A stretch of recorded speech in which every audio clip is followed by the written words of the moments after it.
Hey guys, Scripted here with another video. This was a kind of an interesting one because this is going to be, what was it, 3 months ago?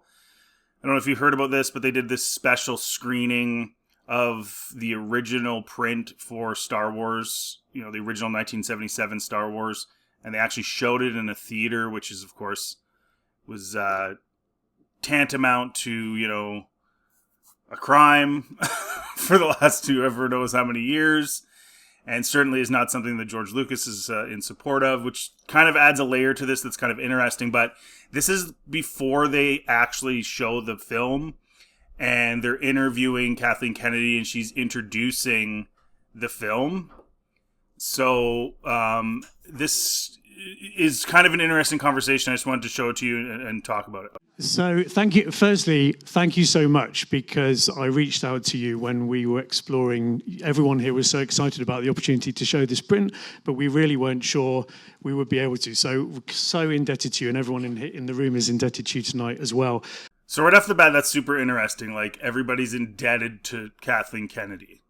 In a way, I'm kind of glad they're kissing her butt on this, because when they do the 50th in 2027 of Star Wars, I think there's a lot of us that think it makes the most sense to show the original, not with any changes. Because again, it's the 50th anniversary of the original print coming out in theaters. It's not the 50th anniversary of the special editions. It's not the 50th anniversary of any changes whatsoever. It's the 50th anniversary of the original film reel. So that, to me, and you can let me know in the comment section what you think, that to me is what they should show. So hopefully this guy kissing Kathleen Kennedy's butt and telling her how great she is will help spur that to be the actual thing that happens. I did want to start with the elephant in the room around the print. It has become so scarce. How does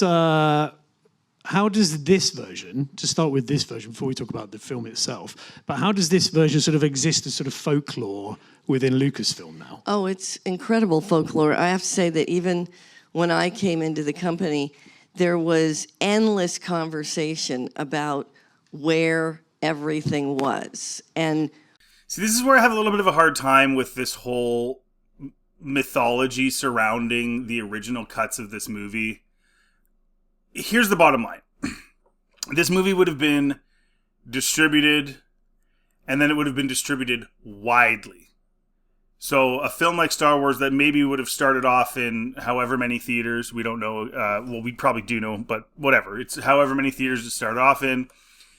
With the amount of success it had, it spread to thousands upon thousands of theaters. And those theaters would have been receiving these film reels. Now, they would have, some of them may have been reused, right? Like some of the ones they would have shown very early on might then get reused at a different theater somewhere else, maybe in a different country, whatever. So we don't know exactly how many of them exist, but we know it's got to be a lot. It's at least 100? Probably more than that, actually, right? It would have to be. And typically they would send these back to the studio once their run was done. Or lease was done, I guess they call it, on them. But then what would happen to them? Like, when, and that's a typical thing. It doesn't mean they all necessarily did. There would have had to have been some of these lying around. So then the question becomes, did George, take them all and have a big bonfire? Like they have to exist, right? Some of them have to exist. It doesn't make any sense that they're just all completely gone, and then this one random one happened to show up. I find that a little silly for a movie that at the time was so successful and huge that just all of these, none of them slipped through the cracks. Nobody lifted one, right? Nobody, George got them all back and destroyed them all. I find all of that silly. They exist. I think they're overblowing the fact of how rare this is. And maybe, going to my earlier point, maybe they're doing that to hype up the 50th anniversary where they're going to show this and by saying just how rare it is. What was, in fact, the first print. And it's quite remarkable. What you're going to see is, in fact, the first print. And I'm not even sure there's another one quite like it. See, this is the thing. This shouldn't be remarkable. There should be nothing remarkable about this. Why is this remarkable? Like, really? This should be very normal. Like, it just feels, everything feels sort of fake with this whole thing. It just doesn't feel like they're being completely open with everybody. And that goes all the way from George to now. I feel like there's this whole, like, they're creating this mythology around this, which started with George not wanting anyone to see it, right? That's why he called her brave earlier. Because, he doesn't want anyone to see this ever again, which I think sucks. I think even the most staunch George Lucas supporters, some of the people that just hate me, right, because of my comments on George Lucas, I think even they would agree that this was one thing that he did that was really pretty stupid, to take away the original cuts. It doesn't mean you can't watch the other ones. Again, they're making this into this huge, like, mythology, and, like, it's so rare, and it's just so incredible, and it shouldn't be. This should be very, very normal. This should be a nothing burger, really. Really. But it has created this, and I suspect, based on the way Kathy's talking, that, again, they are going to hype this idea, this mythos of the rarity and how impossible it was to find this copy of this movie that was so bloody successful. They probably made 1,000 copies at least of it, but whatever, to drive the ticket sales of this movie when they put it back out in theaters. Which is, actually, if that's what they're doing, I don't think they're being truthful, but it's definitely, from a marketing perspective, like, the only smart thing they've ever done since they bought Star Wars. Yeah. It's that rare. There's so much tinkering that's gone on over the years, and things that George decided, I'm going to change this, I'm going to try that, and then everybody kind of lost track of what it was. Quite remarkable to be able to experience this exactly the way it was in 1977. This is really special. Really special. You guys see what I'm saying? I feel like this is the road they're going to go, which is, again, the only smart thing these people have ever done. And it's one of those things where I'm like, you know what? I don't even care if this makes George Lucas mad. I have all the sympathy in the world for the fact that, well, I wouldn't say sympathy. He sold it for $4 billion. He didn't have to sell it, but whatever. He sold it. I do feel bad for him in some ways that they just completely... They did. They stabbed him in the back.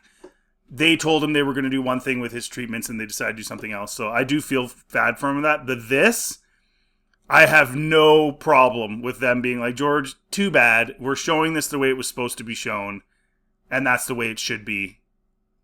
And I have a feeling that's what this is about. This is the slow build to that. I also wondered within, as you bring filmmakers into Lucasfilm to think about making films that add to the Star Wars universe, does the film, not the print, but the film itself, does it exist as the sort of the stone tablet? Did the filmmakers go back to it? No, I would say that this is the film that everyone starts with. Well, not this film, Kathy, because you've just said how rare this is and impossible it is that you have it. You're talking about the special editions. And even then, I don't think that's truthful at all. I don't think Leslie Headland was, referencing, things that happened in the original trilogy for her own show. Or the style of it or anything. It's completely different and weird. I would say the same thing about all these shows. That they're not using it anymore. That's the thing. They're using their own stuff. And that's one of the reasons that just about everything they've done has sucked. When we start talking about story, we start talking about George's intent, what it is we're trying to build off of. Does anyone believe that? Do any of you guys believe that in the comment section? George's vision, really? I'm not saying George was perfect. I'm not saying everything that he envisioned was perfect. Are you kidding me? You guys, purposefully stomped out everything he did. Look at the lore breaking you're doing on the OT, PT. Ridiculous. Come on. It is the gold standard. There's no question.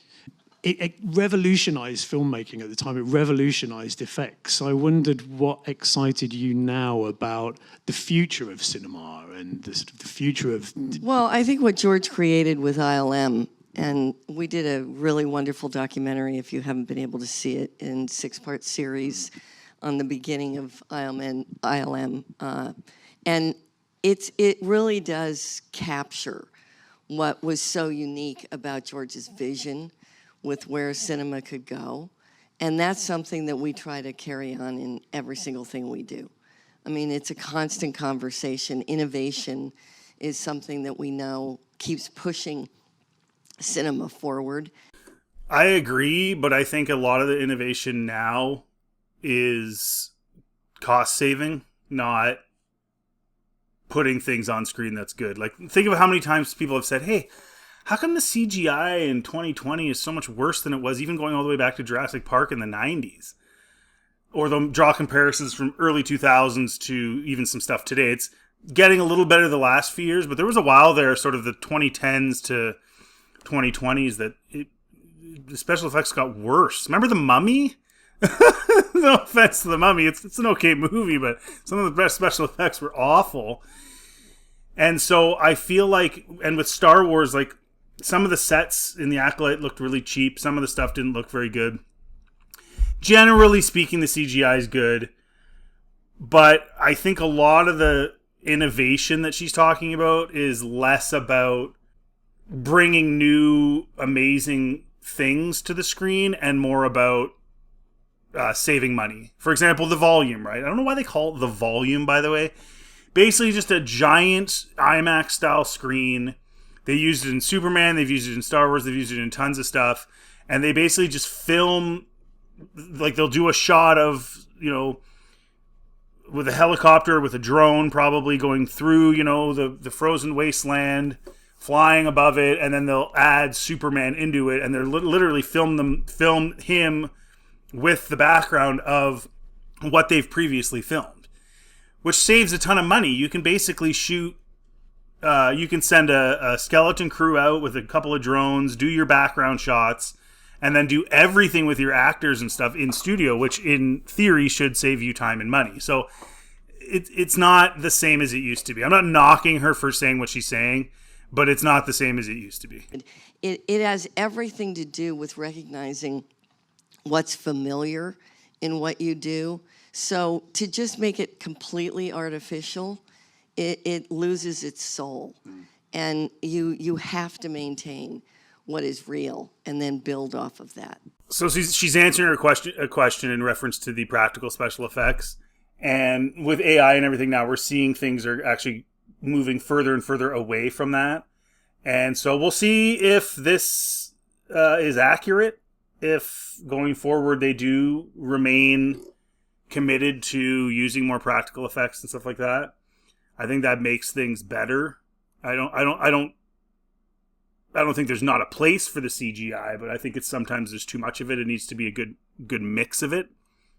So we'll see if they actually go forward with that and don't get drawn into the AI, because that is, to me, shareholders are going to want the AI. It's going to be a lot cheaper. What can we look forward to? And what excites you about Star Wars at 50? Well, what excites me now is, certainly with the success of Andor, which has really been a 10-year journey, beginning with Rogue One and then building off of that in the series that Tony Gilroy created, has really expanded genres that we can look at and feel that we can tell stories in a galaxy far, far away with many, many different genres. So they're still thinking the same way that they've been thinking, where she said she was going to let Leslie Headland tell her story. We're going to do a bunch of different genres. That's why I said from the beginning, Andor didn't feel like Star Wars in so many ways, particularly the way that it was made. And to me, like she said earlier, I didn't put it in, but that Andor was this huge success. It really wasn't really a huge success, not for what they spent on it. They probably lost a lot of money, actually. But, this methodology that they've been using, which is clearly coming from her and from maybe even people above her, it doesn't work. It doesn't work. The million different genres doesn't work. It's fun when it's a side thing. Different little cartoon things here and there, side things, but just completely, making canonized big deal things using different genres, it just takes you out of it, especially when you consider that in comparison to the timeless adventure style of the originals. to veer away from that, thinking that's a good thing, is very silly, and the proof is in the pudding in terms of the amount of losses that they've incurred throughout this process, but yet she's still saying that's what they are going to do. And Jon Favreau, working with Mandalorian, is very different from what Tony was doing with Andor, and that explores the genre of Westerns. And that's what George did. He was constantly looking at film and the way stories build off of genre, and I really think that now we're in a position where it broadens the possibilities of stories and filmmakers that we can bring in. You could kind of tell on her face there when she was saying that about George, she knew it wasn't really true. He incorporated some samurai, some spaghetti western, and some World War II for this fight scenes. That's basically it. He didn't just veer off into millions of different genres. There was never 10-minute long monologues in Star Wars. Let's be real here. So she's convincing herself or trying to convince everybody else that the way they've been doing things was somehow the way George would have done them. I very much disagree. Again, I'm not saying he was perfect, but the idea that he would have been doing this nonsense that they've been doing, give me a break. Like, come on, that's just stupid. To tell stories that mean something to them. It doesn't necessarily have to connect to every little thing that's been done in Star Wars. Yeah. It can actually be a standalone story, like an Andor, like a Rogue One. What are you talking about? Andor and Rogue One are not standalone stories. This is what I'm saying, guys. It's like she's on another planet. It's like she doesn't understand anything. Rogue One literally leads right into A New Hope within like 20 minutes. There's like a 20-minute gap between the end of Rogue One and A New Hope. What are you talking about? Andor leads up to that. It's all tied. Everything is tied in. All the shows. The only thing that might not be tied, well, other than Visions. Oh, Visions is just a bunch of crap. The only one that might not be tied in is Starfighter, but I bet you they're not going to be able to help themselves with that either. They're probably going to have Rey in it or some stupid thing. What is she talking about? This is where, man, it's just so weird. Like, where's your self-awareness? You think we don't know that it's all tied in? The whole thing's tied in. All the shows, post-Jedi, all that stuff. Come on. Anyways, guys, so the bottom line is that it's clear they haven't learned anything. That doesn't bode well for Starfighter, which many of us are hoping is just something completely different. Like, not different, but different in terms of more like old Star Wars compared to what they've been doing. And is sort of off on its own. I doubt that's going to happen, but whatever. But what do you think? Do you think she's going to actually put out the original cut at the 50th anniversary? And if George still owned it, how would you feel if he didn't?